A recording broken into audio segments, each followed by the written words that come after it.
Happy Easter. Oh, man. We had half as many people here last hour, and they crushed it. Happy Easter. Happy Easter. Thank you. See, I want to celebrate that, and yes, I will celebrate that, because I believe I need hope, and this is the day.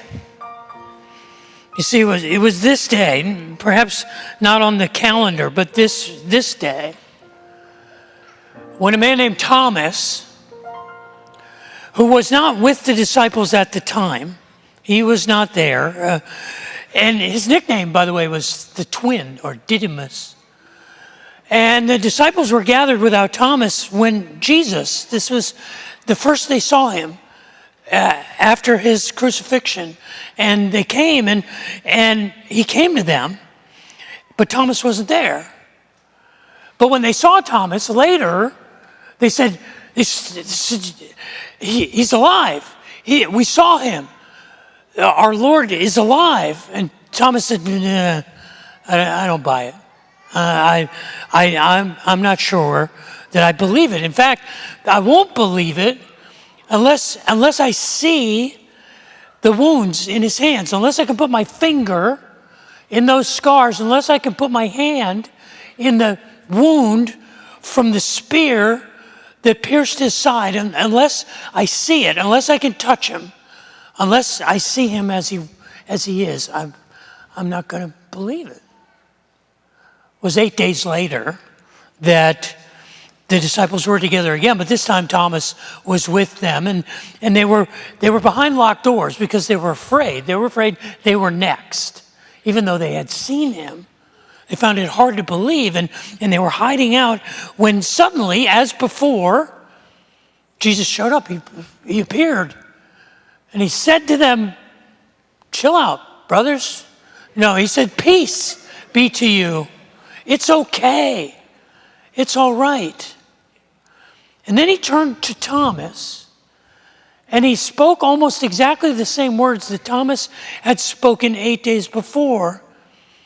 He said, "Put your finger here and look at my hands, and go ahead and put your hand in the wound in my side, and be faithless no longer.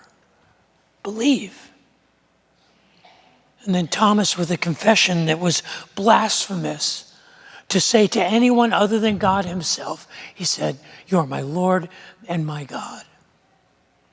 And then Jesus said, you believe because you have seen me, but blessed are those who have not seen me and still believe. I want to be one of those people. I want to believe, but it's hard to believe. It's hard to believe because life is hard, because the struggle is real, and it's hard to figure out. It's hard to do the math to say is the pain worth the gain?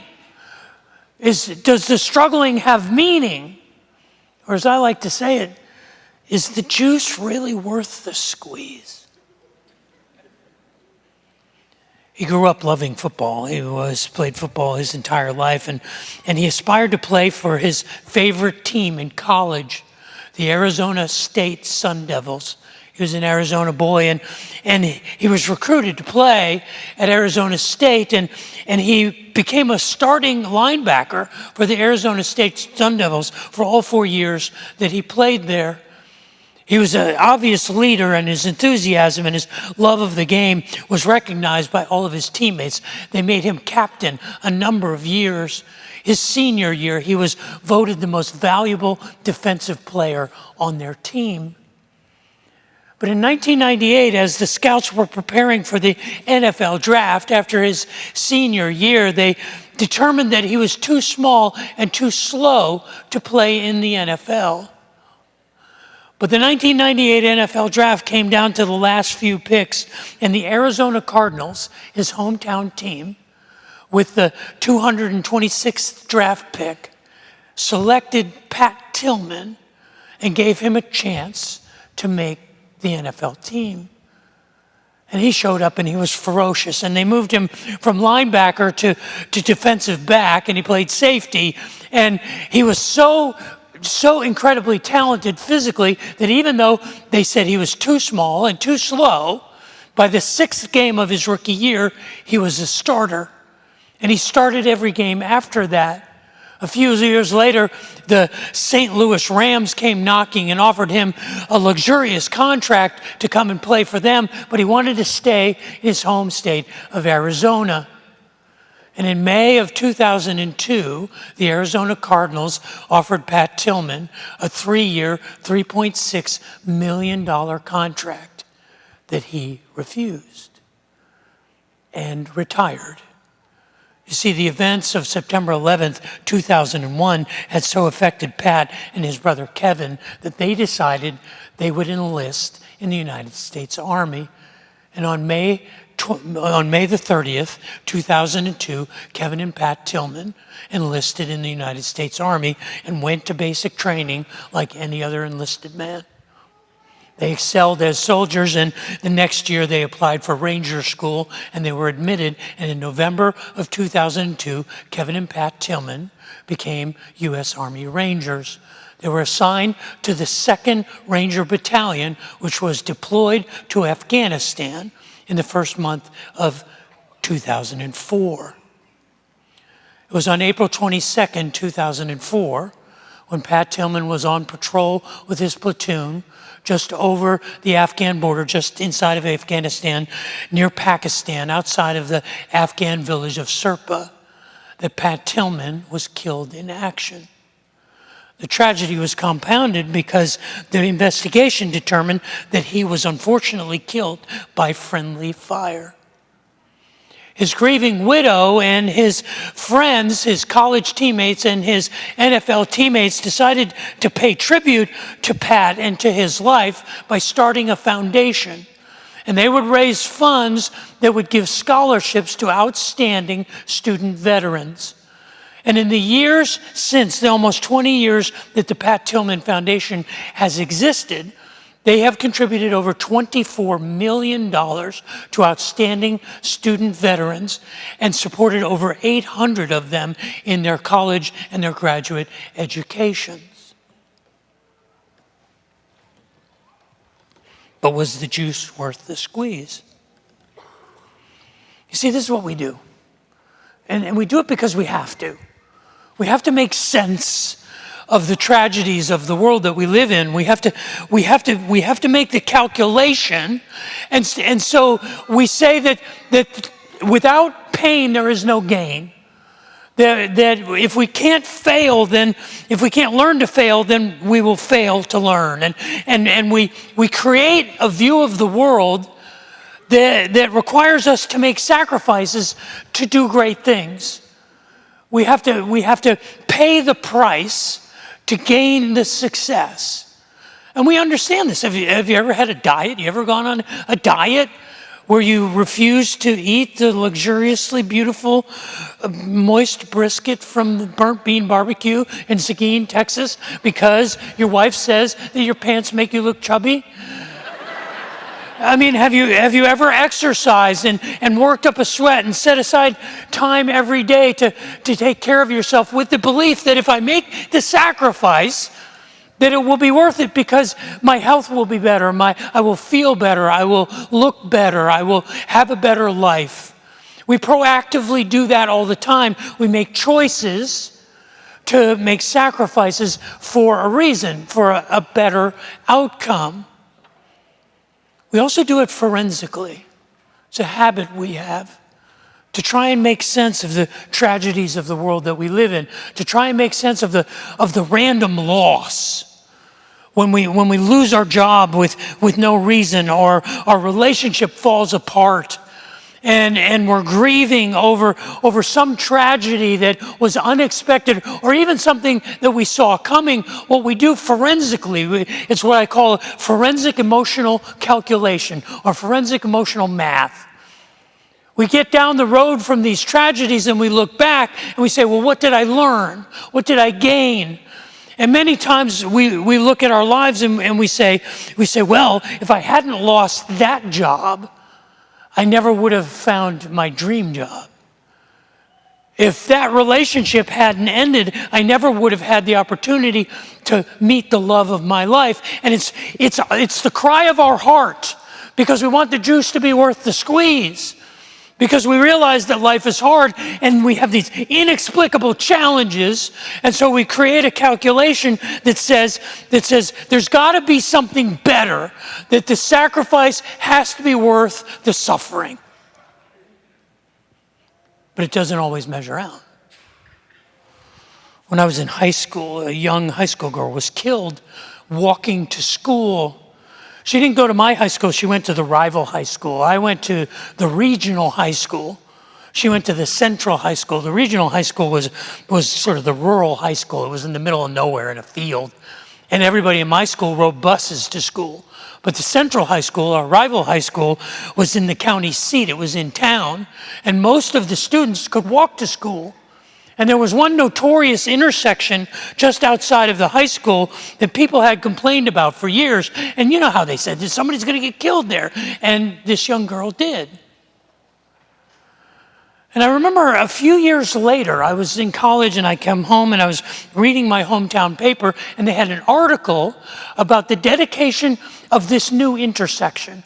The intersection had been redesigned and new stoplights had been put up. They're still there to this day. And as I was reading the article, I read where someone, a reporter or a bureaucrat or someone with the Department of Transportation, was saying that it was worth it that this girl had died to provide us with this new intersection. And as I'm reading that, and I was a young guy, I was 21 years old, I didn't have enough sense to know up from down, but I knew that, no, that's not right. That math doesn't measure out. That equation does not balance. You really mean to tell me that young girl's life was worth a stoplight? You think her parents would make that trade? You think Pat Tillman's widow would say, $24 million, 800 students, well, yeah, sure, take Pat from me. No, we don't make that because life doesn't provide us with the answer to that equation. 2 + 2 winds up equaling 3. And this is where Thomas was on that first Easter, on that day when his friends told him that they had seen the Lord. He said, I can't believe that. I won't believe that unless I see for myself, unless I put my fingers in the wounds in his hands and put my hand in his side.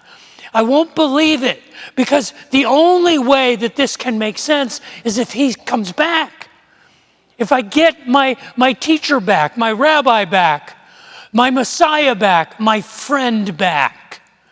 This doesn't make sense to me. This is too hard to believe. The juice is not worth the squeeze. But when Jesus shows up, he tells them, yes, it was. I want you to put your finger there and look at my hands. And I want you to put your hand in my side. Because I'm going to balance the equation. Look at my scars. If you want to know if the pain is worth it, if there's meaning in the suffering, look at my scars. Now, I struggle with that. I really do. And I struggled the last few weeks thinking about this. It's like, what's the deal with the scars? What's really going on with the scars? Because I don't believe that there are scars in heaven. I agree with Eric Clapton, there may be tears in heaven, but I don't think there's scars in heaven. I mean, you mean to tell me that a person who is disfigured for eternity? You mean a person who is blind for eternity? I thought heaven was the place where everything was healed, where everything was made right. I got to hold on to that. I believe that. So what are the scars doing there? What's the deal with the scars? These transcendent scars that transcend the pain of this life. Well, I know the religious answer to that. I've read a lot. I know the answer is they represent our redemption. They're an eternal transcendent reminder of the price that was paid for our forgiveness. And they're this reminder, and it's true, but I have yet to have that have value when I'm sitting at the bedside of a child who's dying of cancer, or when I'm in my office talking to someone whose marriage has completely collapsed, or who's grieving the loss of a child or a spouse. I have yet to be able to say, you know what? The scars represent our redemption, and have that help. So what is it? Now, I'm not sure that I've got it completely nailed down, but there's a few things that I believe it represents that help my hope, that make it a little easier to believe. And one is that it's a validation. The scars that he has are a validation of the pain. The pain is real, and I know it. The pain is not your fault. It happens to everyone. Even the best of us has scars. That is the price of this life. Life is a struggle, and life is a battle, and the scars remind us of that. It's an affirmation of that. It's a validation that he understands. That he says, yeah, I get it. Pain, I'm familiar. Look at the scars. You're suffering, I know what that is. I know what the loss is. I know what the betrayal is. I know what that feels like. Look at the scars. But mostly, I think what it is I think it's this confirmation of the idea that the juice is worth the squeeze.